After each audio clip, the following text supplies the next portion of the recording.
Battery চালিত রিকশা চলাচল বিষয়ে হাইকোর্টের দেয়া রায়ের বিরুদ্ধে সুপ্রিম কোর্টে আপিল করার সিদ্ধান্ত নিয়েছে সরকার।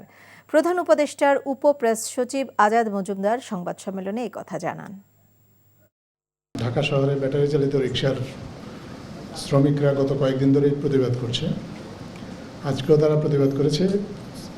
তো সরকার সিদ্ধান্ত নিয়েছে, আসলে এ বিষয়ে মহামান্য হাইকোর্ট যে আদেশ দিয়েছে, সরকার সিদ্ধান্ত নিয়েছে যে এই আদেশের বিরুদ্ধে সরকার সুপ্রিম কোর্টে আপিল করবে।